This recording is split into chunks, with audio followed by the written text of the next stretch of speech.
I have learned more information about Hopewell, Colonial Heights, Petersburg, Prince George, Dinwiddie, the Commonwealth of Virginia, the Commonwealth of the United States of America, I should say. And we keep getting interesting speakers to talk about things that we know very little about. So today our speaker is Karen Chase, and she is an author and a brand speaker and a brand designer. For nearly 3 decades, Karen has worked as a professional designer creating brands for national and international organizations, nonprofits, and authors. She has spoken with nearly 100 historical, corporate, and book club audiences in the United States and Canada. She is a part-time on-board history lecturer with American Cruise Lines sailing the East Coast and Chesapeake. How many of you go want to do something like that? Have a job on a cruise ship? Anybody? Ah, yes. Her first book, Bonjour 40, a Paris travel log, garnered 7 independent publishing awards, and her first novel, Carrie Independence, was a nominee for the 2020 Library of Virginia Literacy Awards. Historical fiction focusing on the signing of the Declaration of Independence.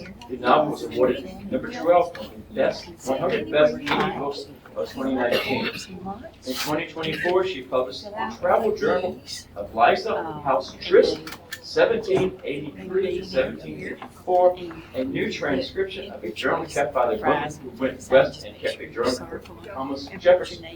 She was a member of the Albemarle chapter of the Daughters of the American Revolution. Born in Canada, Karen now lives in Richmond with her spouse Ted, 3 scrappy cats. She bikes, gardens, fosters kittens, and travels for research. Join me in welcoming Karen Chase. Thank you, Tom, and to the library, the association, and the Legion ladies for everything. This is lovely. And I just have to point out, yes, I'm from Canada, and I'm not here alone today. My dad is visiting this week, so wave, Cecil. Okay. That's my dad back there. And he's more than happy to get my free lunch. I know. Yeah, I do speak on American Cruise Lines. If anyone wants to come aboard, I usually am here sailing on the Chesapeake and the New England Islands and all the way up to Maine. And I give daily lectures on the ships. It's great fun. And everybody's over the age of 65 and in bed by 10 o'clock. It suits me perfectly. In case you're wondering, it's not that cruise ship with a bunch of kids in the hallway. But today we're here to talk about Eliza Trist. Do I have a show of hands or anyone who knows who this woman is? Oh, you're my favorite audience. I love things like this. So who was Eliza? Eliza was born in Philadelphia in the 1750s. I'm not going to get into a pile of dates here. I don't teach that kind of history. She was a fascinating young woman. She was born to 2 Quakers, Samuel and Mary. They were quite quickly expelled from the Quaker Church on 2 accounts. We know formally they were expelled because they quit showing up to meetings, but more importantly, they had Eliza out of wedlock. Oh, there's always that. You know, 1/3 of people had babies out of wedlock back then, right? She did have 2 brothers. This image on the top right, the silhouette, is the only image to date that we've been able to find of Eliza. She's about my age. She's about 54 in that picture. The topic we're going to be talking about and the journey that she made, she would have been about 30 at the time that she made it. So that is my faithful attempt at an age regression silhouette there on the left. But this is, in fact, her birth certificate here on the right. She helped her mother in Philadelphia run an historic inn. It's historic now. It was just an inn then, but it was a tavern and an inn. And for a while, her mother had it down here on 5th Street, and then she moved it to 2nd Street, 2 blocks from the State House. She did it because she understood location, location, location. As we were starting to have rumblings of the American Revolution, she said, you know, all these guys are coming in for these meetings. I'm going to move it closer and get all that activity. So she had a very good inn that was known for what they called fine entertainments, which meant it was great food and good conversation and typically nice beds, sometimes that you didn't have to share with somebody else. So we do even have tax records of Mary House having paid taxes on this inn that she owned. Where the inn was on 2nd Street, for a number of years, they had a plaque on there that mentioned nothing about Mary or Eliza, and instead mentioned that James Madison came in when he worked on the Constitution. They tore that plaque down and they put up a public restroom for a while. And then they tore that down, and now there's nothing here except this platform. And it kind of indicates that some things happened there, but nothing related to the House Inn or Eliza or Mary. It was at this historic inn in 74 that Eliza met a young British soldier. It was not uncommon for British soldiers and American rebellious types to all stay in these taverns together. So as they dined, they would have all these deep conversations about, should we stay with the king or should we not? And this young gentleman, Eliza Trist, had come in with a royal regiment from Britain. And his job was really to police the Native American uprisings a little further west of Philadelphia. But by 74, he'd come back in and met Eliza. They very quickly married in 74 when he was 31 and she was 23. And then he moved to New York. This is a scrap of letter. We still have a few letters that they wrote back and forth to one another. In one instance, he's traveling to New York, and he's writing to her about all the marching, the endless marching they've been doing, and how he's really kind of tired of soldiering. And he and a little General Greene from our side were up there talking about what was going to happen. Well, Eliza very quickly becomes pregnant, and she decides to join him in New York, her first trip ever out of Philadelphia. She joins him in New York, and he decides upon seeing their firstborn son that he doesn't want to be in the army anymore. So he resigns his commission, heads back to England to see if he can get a little money from the family. But while he's gone, war officially breaks out, and he's not allowed to come back into Philadelphia. So he takes that money and he sails all the way down the east coast of America, up what was called West Florida then, and comes up into Natchez, Louisiana. So he's off into Natchez, Louisiana in 1775, and they're separated for the whole of the war because he had no money to come east to reconnect with her. And in one of his letters in 1780, he suggests to Eliza that if you thought you had resolutions enough to undertake the journey, I would have you endeavor to put it into practice. So he is suggesting that she come to him instead. In this same letter, he suggests that if you would like to have a looking glass, I suggest you bring it because I'm shaving in a bucket of water. It's taking quite a bit to get the homestead off the ground. During this time that Nicholas is gone, she also meets another young man, one we all know, Thomas Jefferson. They become so deep in their friendship that they begin to write letters whenever Thomas Jefferson is not at the inn. They clearly have a lot of conversations about politics, about movement around the country, about family. When Thomas Jefferson goes off to France in the early part of the war, and he's trying to figure out what to do with his daughter Patsy, he enlists Eliza to help find a place for Patsy to live in Philadelphia. They write so many letters back and forth that if you today go into Founders Online, which is a website that houses all the letters from founders, and you look for any letters to and from Eliza Trist, she's all over the place. She was a prolific letter writer, and they have dozens and dozens of letters they shared between them. And they're about just about everything. At one point, Eliza writes to Thomas Jefferson and tells him, I need you to have a little word with Patsy because her hygiene is lacking and she'll never find a husband in the state that she's in. But please don't indicate that it's me that's told you she's a mess.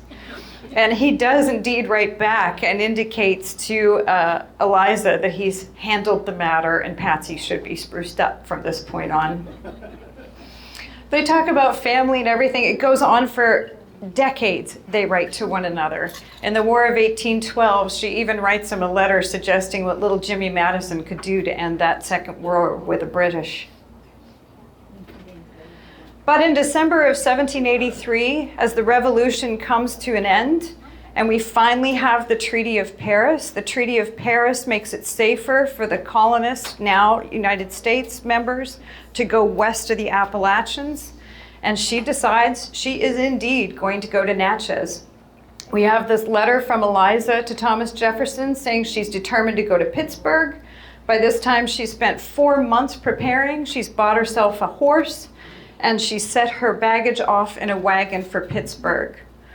A gentleman named Mr. Fowler, who was also in the Royal Regiment with her husband and who also resides in Pittsburgh, and he has agreed to escort Eliza from Philadelphia to Pittsburgh. That same month that Eliza is writing to Thomas Jefferson, he writes back, "I think you'll be a distinguished creditor if you pursue your wild Mississippi scheme." And that same month, in case you're wondering, he also writes to someone we now know, Rogers Clark. Some of us have been talking here of making the attempt to search that country from the Mississippi to California. So we know full well that Eliza was among those people discussing whether or not we should go west into the Mississippi Territory. Later on, Eliza writes to Thomas Jefferson and says, "Whatever observations I'm capable of making, I shall not fail to communicate to you." And we know that she did this because of this. She kept a journal for Thomas Jefferson. Still exists. It is here in Virginia at the University of Virginia in the Albert and Shirley Small collection. It's a 70-page journal with her handwriting. You'll notice I crossed out the word diary, and that is because when we write diaries, we tend to not edit. And we see edits that she consistently makes in here, so we know this is kept for someone else. And via letters between family and that letter that she writes to Thomas Jefferson, we know she purchased this journal in order to communicate to him what it is that she sees on this journey.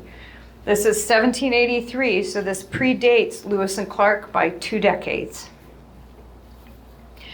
For those of you about to freak out, that is my hand touching the journal. You should not. In a lot of libraries now, especially with very fragile pages, they ask us not to use gloves because we can't tell if we're tearing the pages when you use gloves. So I'll take you through Eliza's journey in 3 parts. It's a little easier to understand there. So she goes from Philadelphia in the top right to Pittsburgh, from Pittsburgh to the Falls of the Ohio, and the Falls of the Ohio down to Natchez. The Falls is current-day Louisville. Part 1, she goes by land. So she runs all the way across the mountains there. She's making note. This is a woman, again, who's only ever been to New York and back to Philly. She's never left before. So the early part of her journal, she's documenting where she's staying and who she's encountering. Things like the Sign of the Bear Tavern. This tavern still exists. I've been in communication, or trying to be in communication with this group, because they would like to restore this tavern to the early days, and I'm one of the people that has a first-hand account. If anyone wants to help me, you can try and help me find the people for the Sign of the Bear Tavern. But she also talks about the different rivers. At one point, they see a fort that she says is from the last war. She's not referring to the American Revolutionary War. She's referring to the French and Indian War. This particular Fort Ligonier, a DAR. Do I have DAR ladies in the room with me? Okay, 1 or 2. The Daughters of the American Revolution has a chapter named for this fort. They got in touch with me. They've only had 2 male accounts of what that fort looks like, so they were delighted to see 2 pages in Eliza's journal documenting that fort. She gives some detailed reports about rivers that are navigable by raft, where the huts are erected. She talks about what things are like in Fort Pitt when she gets out there. But she's also making observations about her first time really traveling like this. Obliged to sleep in the same room with another man. Horrible. So dirty that I would rather have slept outdoors. This is my favorite as you enjoy your very good lunch. She says she had a comfortable supper of fat bacon fried and some coffee. That was it.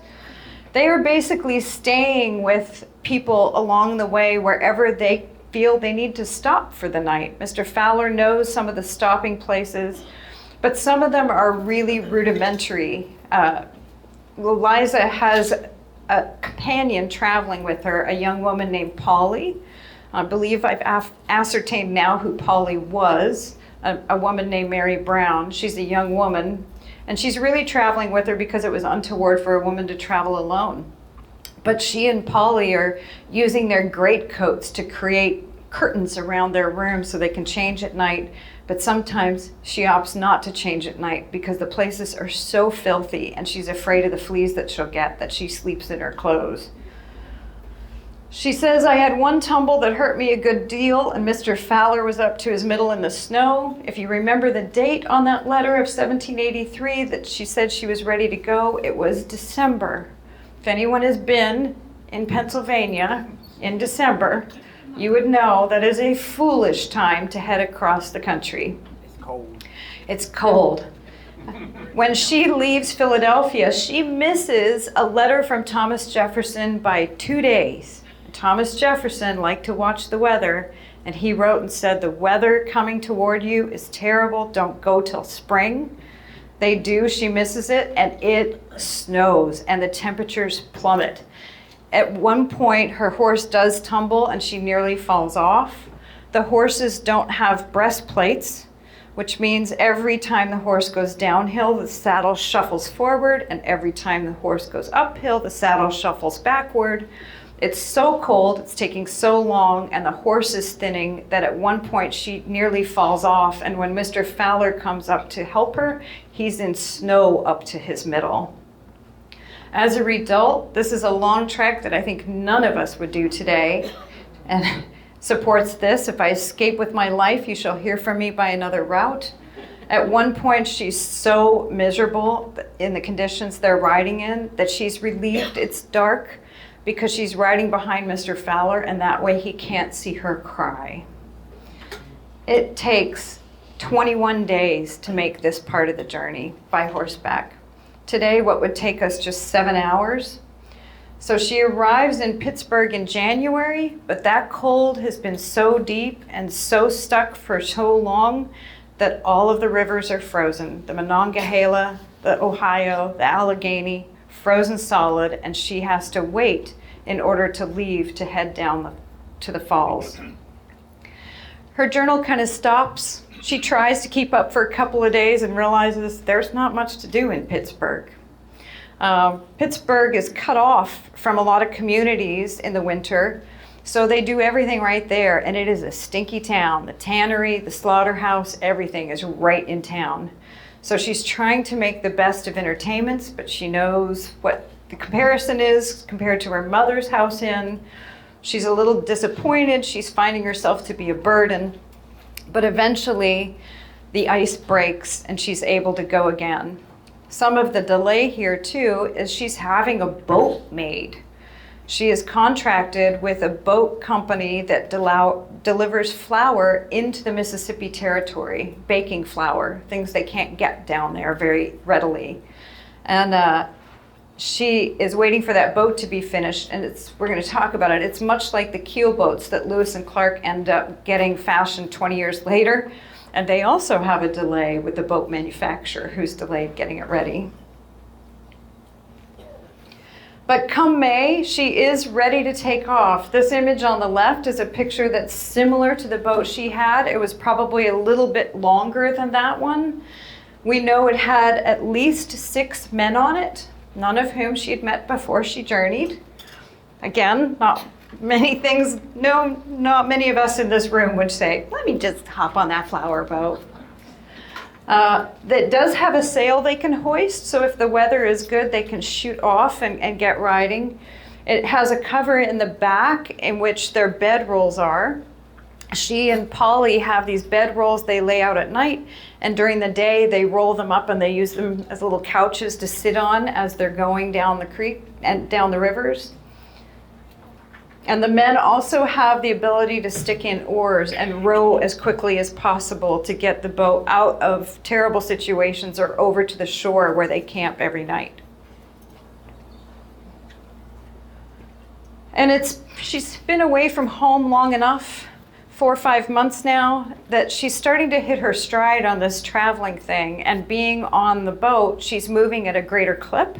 And you can almost hear the relief in her voice and the things that she's writing.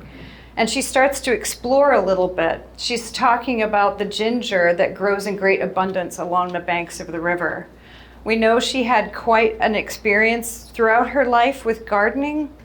There is a notation in Thomas Jefferson's garden books later on that say that the cherry trees blooming at Monticello are doing well from the seeds that Mrs. Trist brought back from the Mississippi. So we know that those cherry trees, she's identified different vegetation and things along the way. She also makes note of different sites and different natural resources, which is what we expected from Lewis and Clark as well.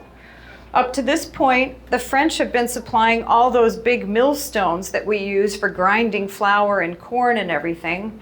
And she notes that there are limestone banks along the Great Kanawha and among the different rivers that she's navigating that would work for millstones, so we no longer have to import them. She also knows that she's passing land that is owned by George Washington. Most people don't know that during the Revolutionary War, George Washington was on the side having a surveyor survey up to 15,000 tracts of land in the hopes that when we became the United States, he'd be one of the largest landowners. And indeed, some of that came through, including this land in West Virginia, and there's an historical marker on that property that she saw today. She's also a bit bummed by what she misses out on. Up to this point, Charles Willson Peale is growing a collection of things in Philadelphia. Later on, after Eliza returns, there is a museum that Charles Willson Peale opens, and in it he has mastodon bones. But they know that previous to her trip, they've been doing digging, and they have found the site of where a mastodon has been found. She passes this, but the men tell her it's 3 miles in, and for want of a guide and the obstacles, it's not going to be safe or a good timing for her to go. So she's disappointed that she's going to miss this site. Later on, Charles Willson Peale painted this picture of where they were exhuming the bones, so we have the advantage of seeing what Eliza did not. But part 2, so she gets down to Louisville in just 8 days, what today would take us about 13 hours to drive. But when they get to Louisville, that's the falls of the Louisville, and there's a sandbar in the middle, and the men of the flower boat don't know where it is, and they crack the boat up on the sandbar and damage the keel of the boat. So they have to bring another boat out, they unload everybody, take them all to shore, and it takes another 8 days for them to fix the boat before she can go again. This particular illustration that's here is by a gentleman named Henry Lewis. He was a German explorer who came over and basically did the whole same route that Eliza did. I doubt he knew that Eliza had done it, but he did it in 1854, 70 years later. During that time, many of the sites looked pretty similar to the way that Eliza had seen them. So this is probably what it looked like when she arrived at General Taylor's plantation here as well. Once the boat is fixed, she's going from Louisville all the way down to Natchez. And here again, you see her starting to elaborate on the experience she's having. There are times it sounds like she's having a grand time, and there are times when it's really difficult. In one instance, she stays with a family, and she says that the oldest daughter is 18, and she's pretty sure none of the 5 children have been washed since birth. So these are some of the very early pioneers who went over those Appalachian mountains to settle into the Kentucky areas. She also is meeting people of different races that she probably hasn't seen very much of in Philadelphia. She is seeing a mulatto woman, and she says of the woman that she spent the whole of the day with them. She gave them so many fruits and vegetables because she was quite the gardener, so they're getting some fresh fruit from her. And as a result, she also entertains them all day long. And Eliza says she had so many great assets, but chastity was not among them. Yeah. Hey guys, anybody driving a Toyota RAV4 with a license plate TJB 1218? I need you to move your vehicle. You're blocking the exit on that side, please. Thank you. Did you hear that? If you've got a RAV4? Okay. Oh, it's blocking the exit to go around the... we won't talk about you doing the walk of shame out the door. You're all right. She also has encounters with Native Americans, which is really unusual for her as well. At one point, a whole canoe full is coming toward them, and the men on the flower boat all freak out and ready their rifles, only to discover that the men are actually French trappers who've oiled themselves and dressed like Native Americans in order to not be caught in any problems down there as they're doing their trapping. But in one instance, a gentleman starts rowing toward them early one morning, and the men again are a little frightened. They know who this chief is. They know that he is known for scalping people. They all become quite nervous, and Eliza hides behind some barrels of flour with Polly. But as the canoe gets close, they realize that the gentleman's wife and child are in the canoe as well, a young baby. So what do? They invite them up onto the flower boat. They share rum, they share food with one another. Eliza actually uses her handkerchief to cover the face of the baby and shield it from the sun and the mosquitoes. And Eliza actually writes, "We parted as friends, as it is good to have friends at court." So she is aware that, making good with the people that are native to those areas is probably best for everyone. But you really do see her head turn through that experience of from one of fear to one of not much different than us. She makes note of the wildlife as well. Her and Polly have been stung so many times by mosquitoes. She said it looks like they suffer from smallpox. This is, after all, June and July in the Mississippi Territory. Again, if anyone has been in that location during that time of year, it is miserable. But one of the things she also sees is this white pelican. So the white pelican is the second largest bird next to the condor. They're gorgeous pelicans, all white until they expand their wings, and they have black tips on their wings. I have a fondness for this bird a little bit because it has an unusual migratory pattern. It summers up in northern Saskatchewan, where my parents were from, and it comes down the Mississippi, and it winters down in Sanibel Island in Florida, which is where I saw it for the first time. So we can clock where she is a little bit on timing by she is seeing these pelicans migrate. Of course, this is the late 1700s, so the men naturally shoot one and drag it on board to take a good look at it. And she's mesmerized by how many quarts of liquid they can pour into that beak. She also makes another funny note. The men occasionally are pulling over and they go hunting while she's gathering what she can in terms of berries and things. And they go off one time to hunt for buffalo, and they come running back to the boat and quickly pull away because what they actually shot was a farmer's cow. But sometimes they are just sitting on the banks while they're smoking meat and making jerky to last them through the various parts of the ride. And she's making note of natural formations. So with my parents, I always say I hit the jackpot with my parents because they put my brother and I into a motorhome, and they traveled every summer with us for 8 to 10 weeks at a time from the time I was about 7 or 8 until I was 17. And so I saw 44 states and 9 provinces by the time I was 17. And I remember standing in those Lewis and Clark caverns being told that they were the first white men to see inside some of these caverns. And now I know that that was wrong, because Eliza saw inside these caverns. This is Big Cave in Ohio. They still take school children inside this cave, and I don't think they mention Eliza, so I'm still trying to get in touch with them as well. But she talks about going into this cave. They lit torches, they lit logs on fire and went into this cave to try and see what it was like inside. And then when she comes out, her notations from that night talk about how it was the grandest sight she had ever beheld. She makes very careful notations of where this cave is and what it looks like, correcting some of her comments about the structures.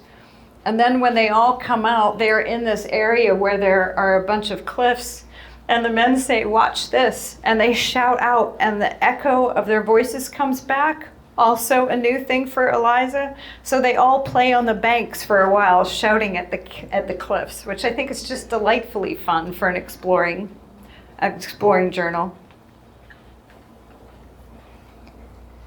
So part 3 stats, it takes quite a while to come down this river. This river, if anyone has ever looked at historic maps of the Mississippi River, it is a very fast moving river in the time of what they call the freshes.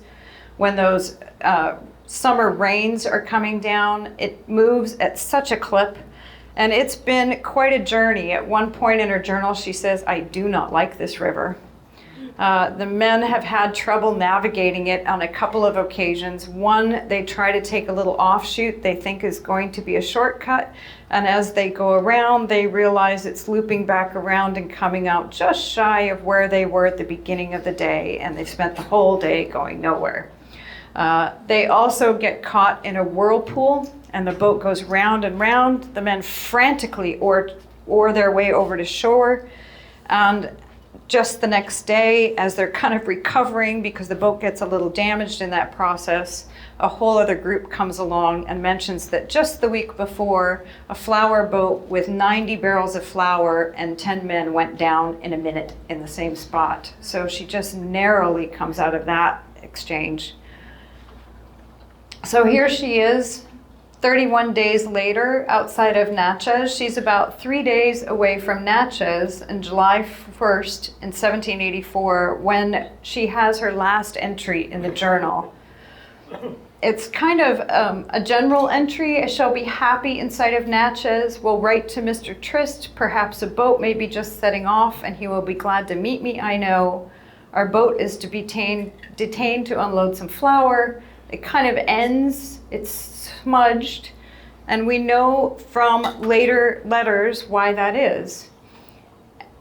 Her family wrote letters later on in their life about this moment, but in Eliza's time period, what she is about to learn has to do with a letter that Thomas Jefferson wrote to James Madison back in May, while Eliza was just leaving the Falls of the Ohio, or just arriving at the Falls of the Ohio. Thomas Jefferson and Madison have been going in and out of Philadelphia during this time. They've been getting news from her mother, and Thomas Jefferson writes to James Madison in May about a variety of things, about books he's sending him, about politics of the day, and then deep in the 3rd paragraph it says, "Poor Mrs. Trist does not know. She has been traveling all this way to the Ohio, and Mr. Trist has died in February." So while she is in Philadelphia waiting for that ice to break up, her husband has died from yellow fever. And that means she's now a widow, far from home. The son that they have had is back with her mother in Philadelphia, and now her only family. And she has an estate to settle. And it takes months to settle. So where she is in the top there is Natchez. The seat of this particular area is down in New Orleans, so she has to travel back and forth between New Orleans and Natchez to settle this estate. By the time she gets it settled, Spain has taken control of the waterways, and it is no longer viable for her to sail back up the Mississippi. So she's got to figure out another way to get home. It takes more than a year to settle the estate. And she even writes a letter to Thomas Jefferson at one point saying, I wish I could have gotten more, but it was clear that the homesteading had not been going very well. So she takes what money she can, and in New Orleans, she gets passage for her and Polly on a ship to New York. But a week before they're supposed to leave, there's a hole in the ship that they discover. And so she makes the brave decision to just get passage on anything she can, and she gets herself on a Spanish warship and goes to Jamaica. So they end up getting dropped into Jamaica. She writes to Thomas Jefferson from Jamaica about how she's managing there, and she said really her only passage that she can find is a ship to Cuba. So she goes to Cuba. And while she's in Cuba, she figures out how to get on a boat to New York. And from New York, she takes a carriage back to Philadelphia. She departed in December of 1783. It's June 1785 when she finally returns. I see a few women going, oh my Lord. She's gone 2,500 nautical miles, 175 miles from Natchez to New Orleans, and 1,765 miles in total in a dress. Now, the question I often get is, do you think that she knew about Lewis and Clark? Do you think that they knew about her? And there's two pieces of evidence. One later on, in 1801, when Lewis and Clark were about to go on their voyage, she's still writing to Thomas Jefferson, and she puts a postscript on a letter that says, please to remember us to my dear friend, Captain Lewis. Now, Eliza is connected to Virginia. After she comes back, she spends quite a bit of time in Philadelphia. Believe it or not, she goes back to New Orleans a second time, because as her son grows, she coordinates with Thomas Jefferson for him to be the port authority in New Orleans. He's married at the time, so she stays with his wife and kids in Philadelphia. He goes to New Orleans, gets everything established. She goes down to New Orleans with the wife and children, and in 2 months, her son dies from yellow fever, and she's settling another estate in New Orleans. It's just one thing after another for her. After that, she has to stay with family. She has no more male heirs of age to support the family. So she comes to Virginia and becomes the ultimate couch surfer.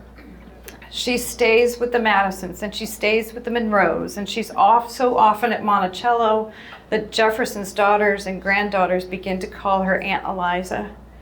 And she's also staying with a little family called the Gilmers. That the Gilmers' house was just a little ways away from Monticello. It is now in Charlottesville. It is the Farmington Country Club, if anyone's been there. And while she was staying at the Gilmers, a young man from a neighboring farm who was housed with his uncle would come over and beg for stories of Eliza's trip, and that 13-year-old boy was Meriwether Lewis. Oh, wow. Now, I don't have to explain to many of the women in this room why Eliza matters. But there are more reasons why she does other than just what she did with her trip. She is definitely a very solid founding figure in this country in terms of her influence on founders and lineage. Her grandson, Nicholas Trist, grew up to marry Jefferson's granddaughter, Virginia Randolph. So all the descendants of Thomas Jefferson that are living today are also related to Eliza. Some of them know it now, not many. When she died, she and Jefferson were living together along with a host of people. She was at Monticello. Jefferson dies 2 years before Eliza does. And when she dies, Martha Jefferson and Virginia Jefferson Randolph are with her when they die. They're at Monticello.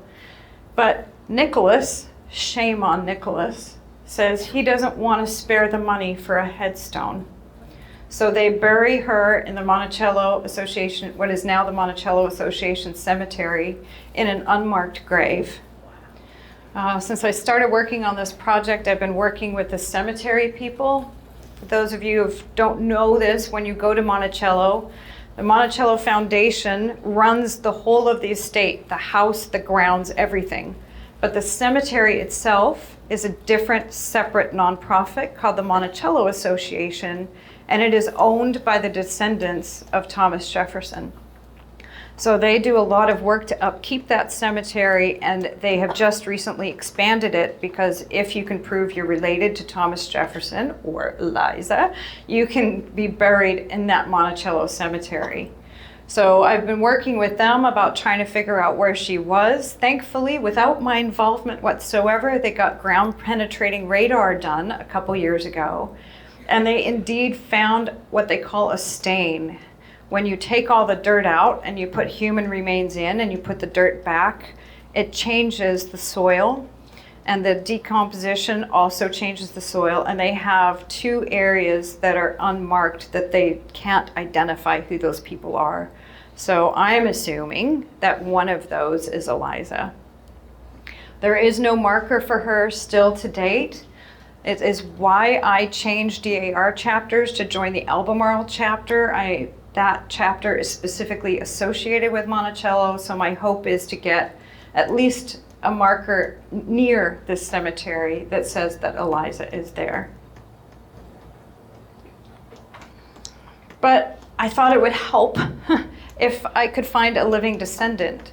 Working on this project and the journal and all the things I was doing culminated, and I was just starting to make really great headway with it when we hit the pandemic. And all of the archives shut down, and it was difficult to get a lot of work done.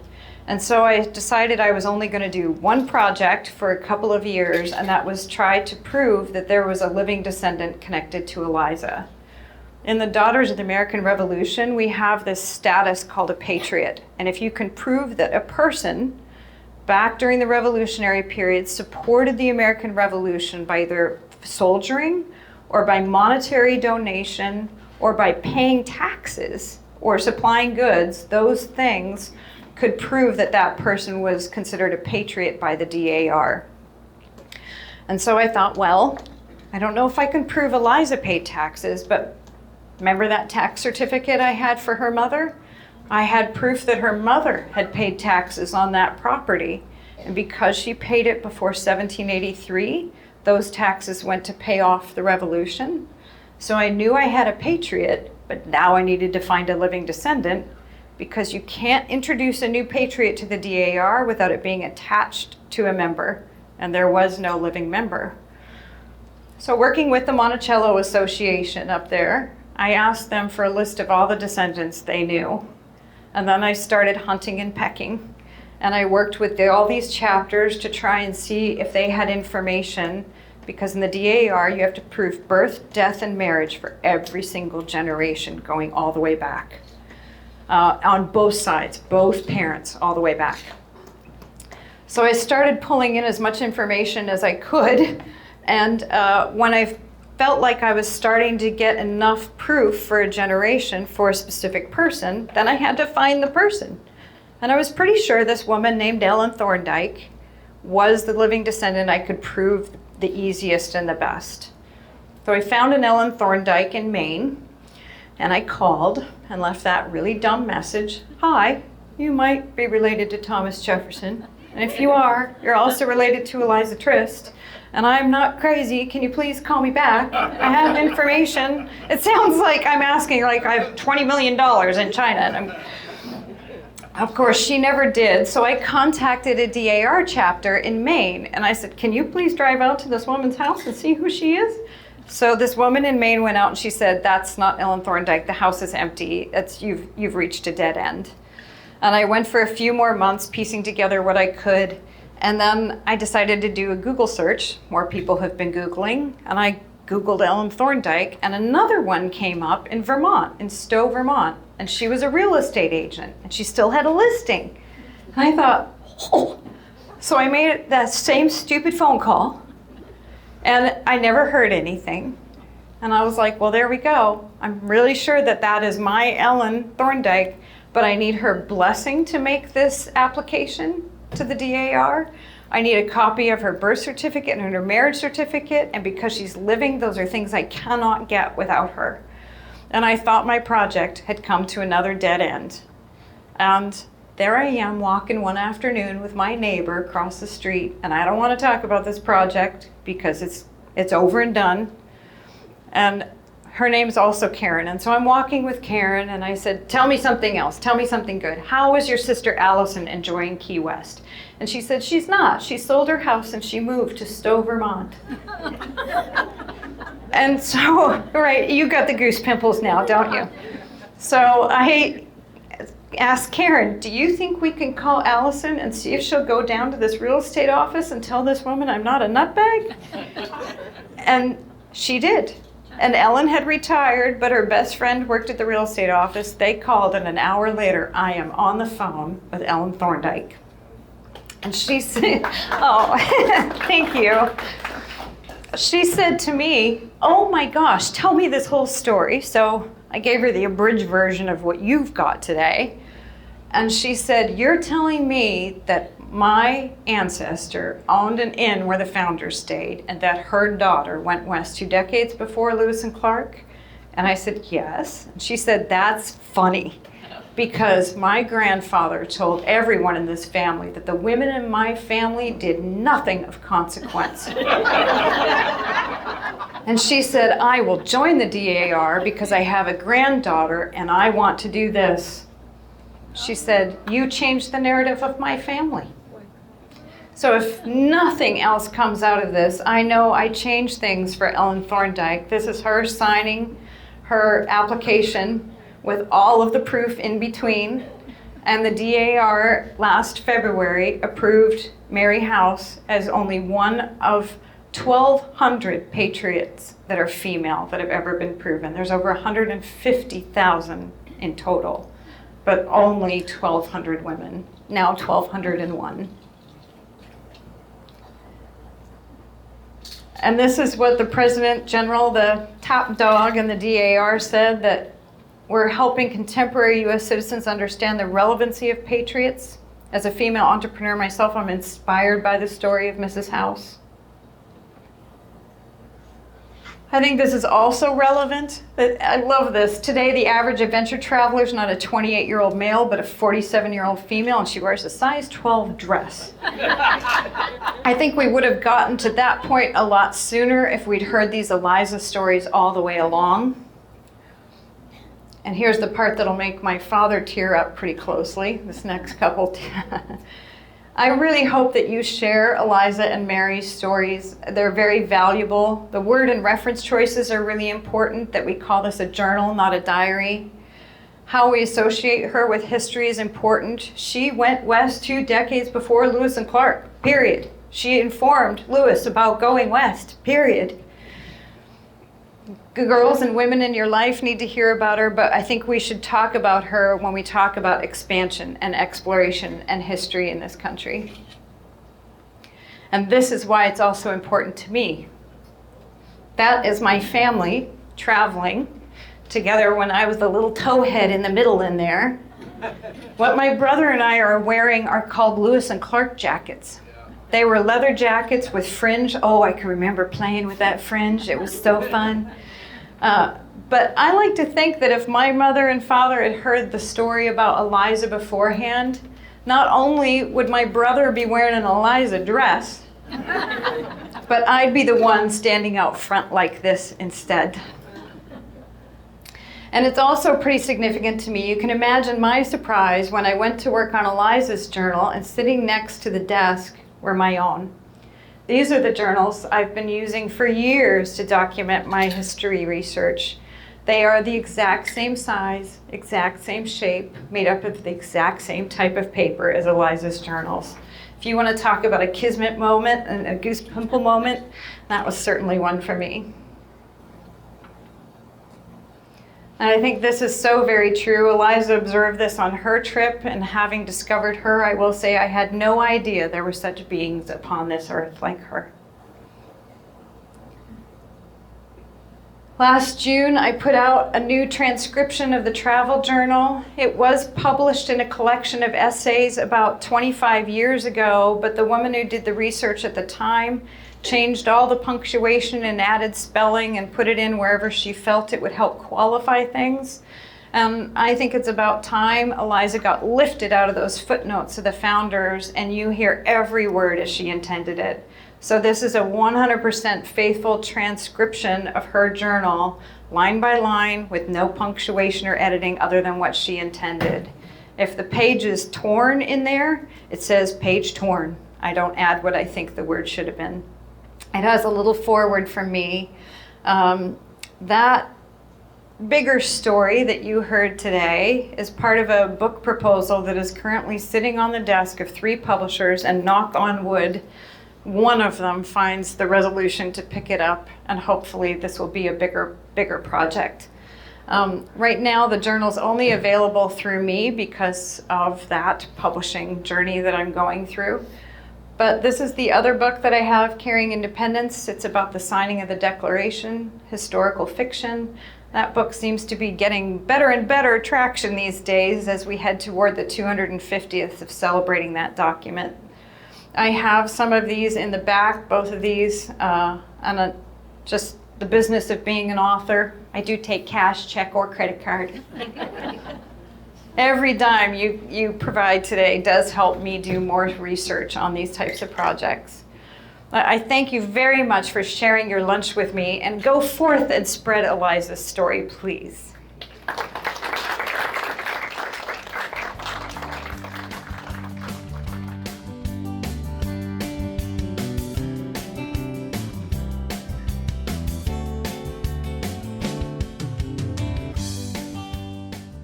Do you have questions?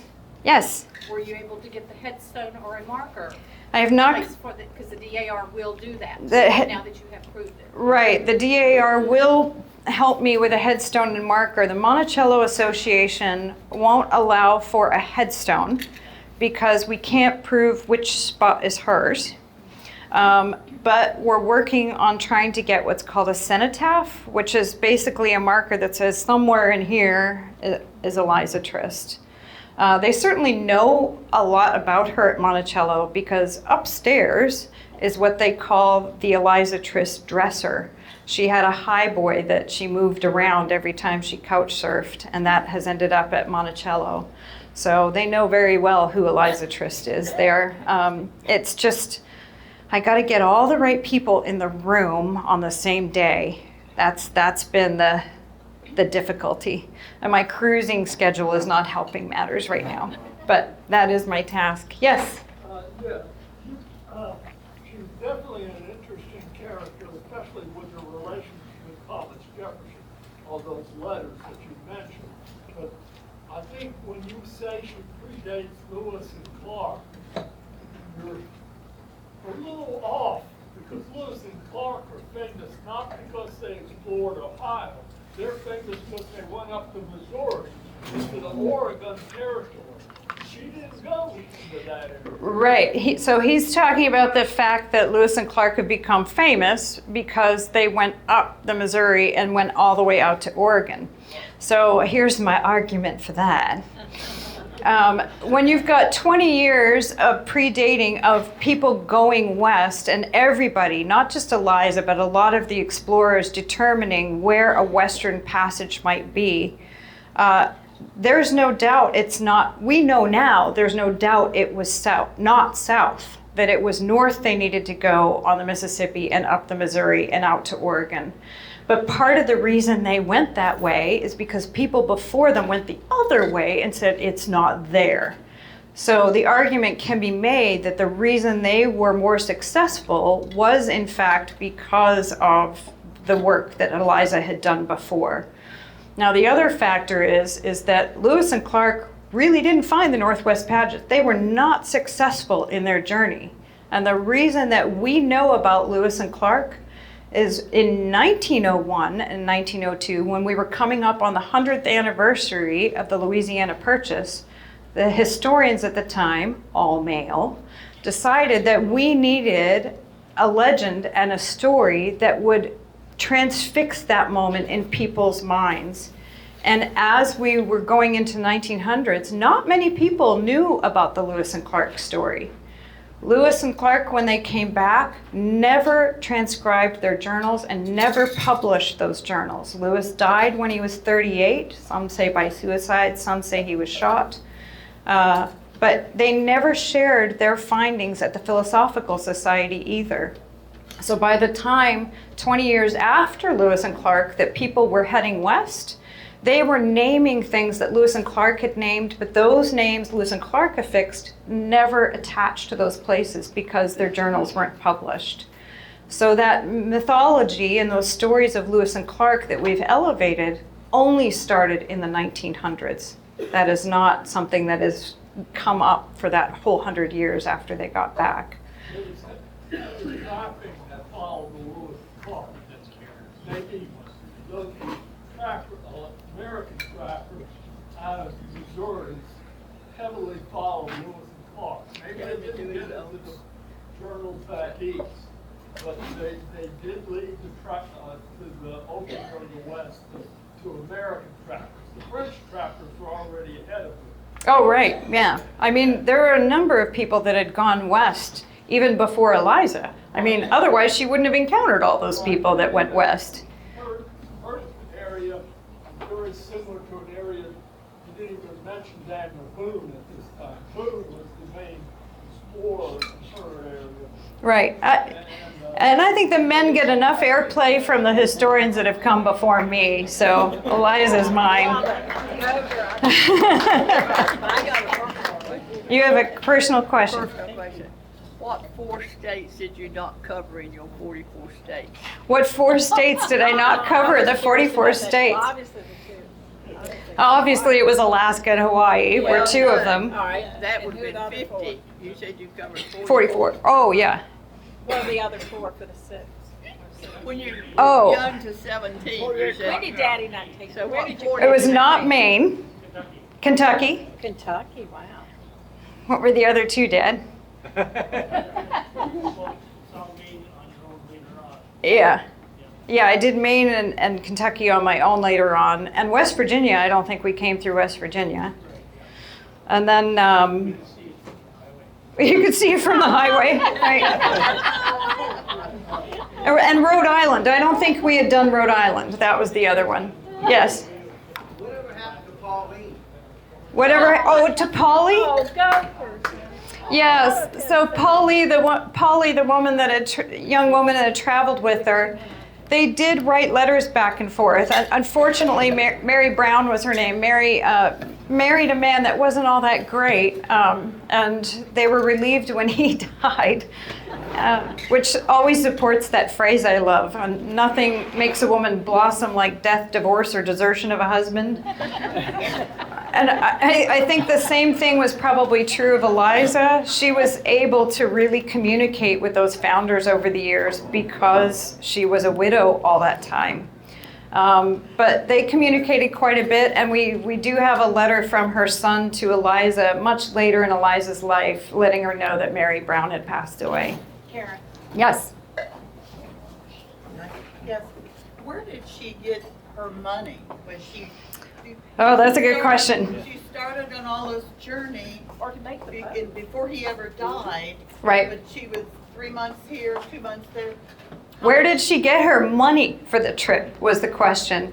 So in one of the letters that she gets from her husband, he suggests that she has a few connections that would help her establish the trip. So it's my estimation that Thomas Jefferson and James Madison and her mother helped fund that whole thing. That's a long journey to get a lot of money to where you're at. Yeah, it was a long, long journey, yeah. And the fact that she was aboard a flower boat means that she was waiting for the flower boat to be done. She was part of that contract, but she probably didn't arrange to have the flower boat built initially. That would have been with the flowermen that were heading down there. So, but it's pretty clear that the founding fathers and her mother would have been some of the financial support. And certainly her mother was a financial support because she looked after her son the whole time that she was gone. What's preventing Monticello from doing DNA sampling, excavation and DNA sampling to find out the truth that's Okay, so her question is, what is preventing Monticello from doing excavation and DNA sampling? Apparently, the rules of the state. Apparently, Virginia doesn't allow you to exhume, and nor would I necessarily want to. And my conversation with the gentleman who's one of the descendants who coordinated that ground penetrating radar is that they prefer not to disturb anything in that cemetery. So now it's kind of on me, like I said, to get all the right people in the room to get a sign made there for Eliza. Because it's clear she's there. There is an historical marker at the base of Monticello now that talks about Nicholas Trist and Virginia Randolph having their wedding there. So there is some recognition of the Trist family there, just not of Eliza yet. So that's just, what are we in, June? No, we're in July of 2025.